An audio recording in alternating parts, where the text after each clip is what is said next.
નમસ્કાર વિદ્યાર્થી મિત્રો, છેલ્લા લેક્ચરની અંદર આપણે વિષય સંસ્કૃત જેની અંદર પાઠ પહેલો મમ અંગાની એટલે કે મારા શરીરના અંગો તેના વિશે આપણે અભ્યાસ કરી ચૂક્યા છીએ। હવે આપણે ધોરણ 6 સત્ર 2 ની અંદર દ્વિતીય પાઠ જે આવે છે તેના વિશે આજે આપણે અભ્યાસ કરીશું। આ પાઠની અંદર આપણે જે અત્યારનો ખાસ કરીને જે શિયાળાનો સમય છે તો આ શિયાળાના સમયમાં આપણા શરીરને સ્વસ્થ તંદુરસ્ત રાખવા માટે જેમ આપણે સારા આહારની જરૂર પડે છે, સારા ચોખ્ખા ખોરાકની જરૂર પડે છે, વિટામિન યુક્ત પ્રોટીન યુક્ત ખોરાકની જરૂર પડે છે, એ જ રીતે આપણા શરીરને તંદુરસ્ત અને મજબૂત બનાવવા માટે આપણે આપણા શરીરને કસવું પડે છે, એટલે કે આપણે કસરત કરવી પડે છે। તો આ બીજા પાઠની અંદર આપણા શરીરના અંગોની થોડી કસરત વિશેની વાત અહીંયા પાઠની અંદર કરી લેવામાં આવેલ છે અને તે પણ સંસ્કૃત ભાષાની અંદર સાથે સાથે ગાન થતું જાય એટલે કે ગાતા ગાતા આપણે કસરત કરતા જાય એ રીતની વાત આ પાઠની અંદર થોડી ઘણી ભણી લેવામાં આવેલ છે। હવે પાઠ 2 તમારા દરેક પાસે પાઠ્યપુસ્તક હશે। પાઠ 2 પેજ નંબર 4 ઉપર છે। પાઠનું નામ છે દક્ષિણ પાદમ। પાઠની શરૂઆત કરીએ એ પહેલા આપણે તેના કેટલાક શબ્દો છે જેને સમજવા જરૂરી રહ્યા, તો આવા શબ્દોની માહિતી આપણે મેળવીશું, તેના ગુજરાતી અર્થ જાણીશું અને ત્યારબાદ આપણે આ પાઠ છે એ શીખવાની શરૂઆત કરીશું કે આપણે આપણા શરીરના અંગોને સામાન્ય જે સીધી અને સાદી કસરત છે જે દરેક વ્યક્તિ પોતે આ કસરત કરી શકે એવી આ કસરતની વાત આ પાઠની અંદર રમૂજ સાથે વણી લેવામાં આવેલી છે। પાઠ 2 દક્ષિણ પાદમ પેજ નંબર 5 પર કેટલાક સંસ્કૃત શબ્દો એવા આપેલા છે ટિપ્પણીમાં કે જેની અંદર જેના ગુજરાતી અર્થ શું થાય છે તેની વાત કરવામાં આવેલી છે। ત્યારબાદ આપણે આ પાઠ છે તેને શીખવાની શરૂઆત કરીશું। સૌથી પહેલા જોઈએ ટિપ્પણીના કેટલાક શબ્દો। તેમાં સૌપ્રથમ છે દક્ષિણ પાદમ। પાદ એટલે પગ। આપણે અગાઉ પ્રથમ પાઠની અંદર પાદમ અને ચરણ એટલે પંજો આપણે પ્રથમ પાઠની અંદર જેના વિશે અભ્યાસ કરી ચૂક્યા છીએ। હસ્ત એટલે હાથ, પાદમ એટલે પગ।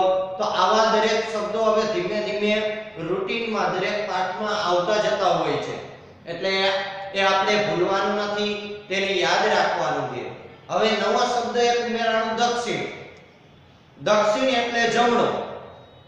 દક્ષિણ એટલે કયો? જમણો।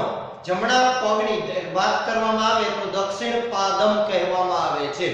દક્ષિણ પાદમ એટલે જમણો પગ થાય। દક્ષિણ પાદમ એટલે જમણો પગ। જો ડાબા પગની કે વાત કરવામાં આવે તો વામ પાદમ કહેવામાં આવે, એટલે ડાબો પગ। વામ એટલે ડાબું, પાદમ એટલે પગ। ડાબો પગ હોય તો વામ પાદમ, જમણો પગ હોય તો દક્ષિણ પાદમ। એ જ રીતે જો જમણા હાથની વાત કરવામાં આવે તો દક્ષિણ હસ્તમ એટલે જમણો હાથ। ડાબા હાથની જો વાત કરવામાં આવે તો વામ હસ્તમ ડાબો હાથ, બરાબર।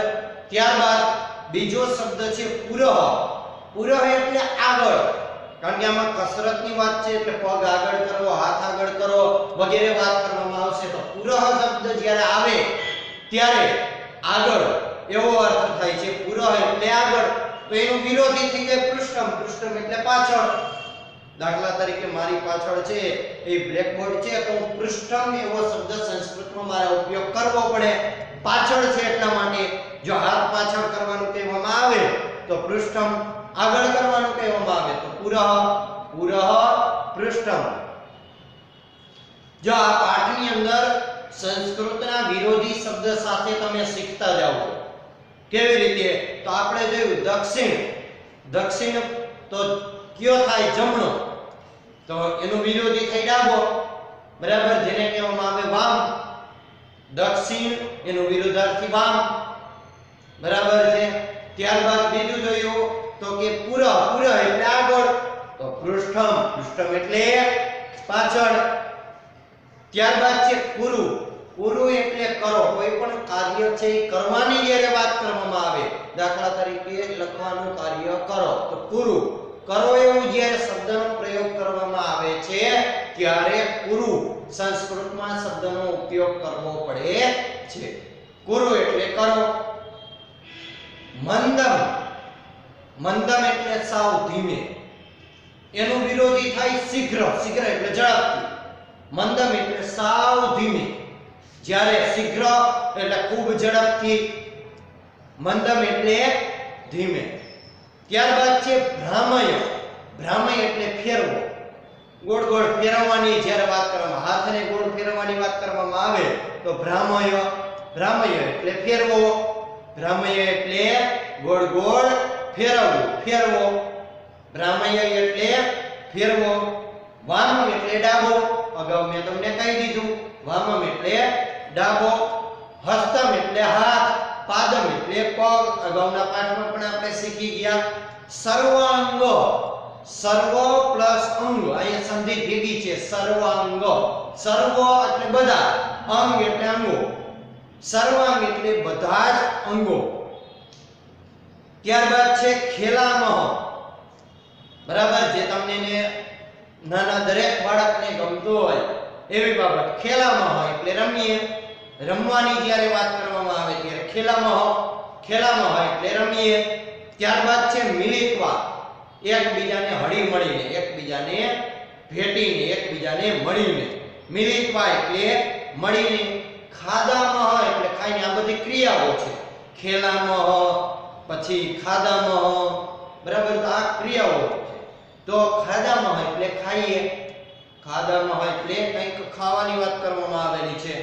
હવે આ પાઠ જેના આપણે ટિપ્પણીની અંદર ગુજરાતી શબ્દો વિશે, સંસ્કૃતના ગુજરાતી અર્થ વિશે થોડું ઘણું જાણ્યું. હવે આપણે આ પાઠને એક વખત સાંભળીશું. તમે દરેક પાઠ્યપુસ્તકનું પેજ નંબર 5 ખુલ્લું રાખજો. પાઠ્યપુસ્તકની અંદર જે હું શબ્દ બોલું છું એની ઉપર ધ્યાન રાખજો. જો પાઠ્યપુસ્તક ન હોય તો મેં અહીંયા જે બોલતો જાઉં છું સાથે શબ્દ છે એ નીચે આપેલા પણ છે.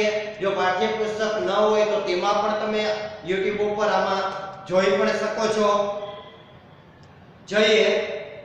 દક્ષિણ પાદમ, પાઠનું નામ છે દક્ષિણ પાદમ. દક્ષિણ પાદમ એટલે દક્ષિણ એટલે જમણો, પાદમ એટલે પગ.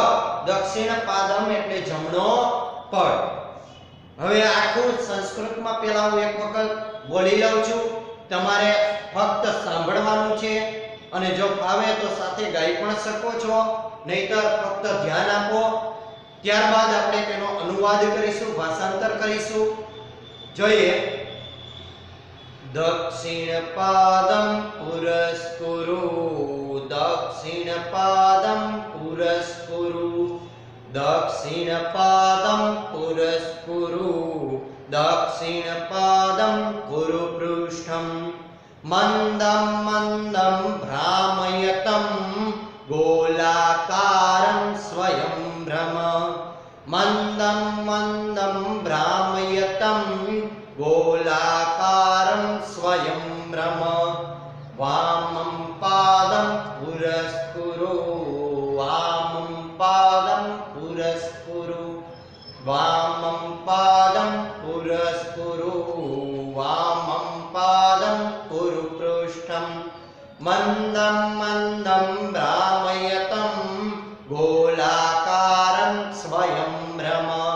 મંદમ મંદમ ભ્રામયતમ ગોલાકારમ સ્વયંભ્રમ દક્ષિણહસ્તમ પુરસ્કુરુ દક્ષિણહસ્તમ પુરસ્કુરુ દક્ષિણહસ્તમ કુરુ પૃષ્ઠમ દક્ષિણહસ્તમ કુરુ પૃષ્ઠમ મંદમ મંદમ ભ્રામયતમ ગોલાકારમ સ્વયંભ્રમ મંદમ મંદમ ભ્રામયતમ ગોલાકારમ સ્વયંભ્રમ વામમ હસ્તમ પુરસ્કુરુ વામમ હસ્તમ પુરસ્કુરુ વામમ હસ્તમ કુરુ પૃષ્ઠમ વામમ હસ્તમ કુરુ પૃષ્ઠમ મંદમ મંદમ ભ્રામયતમ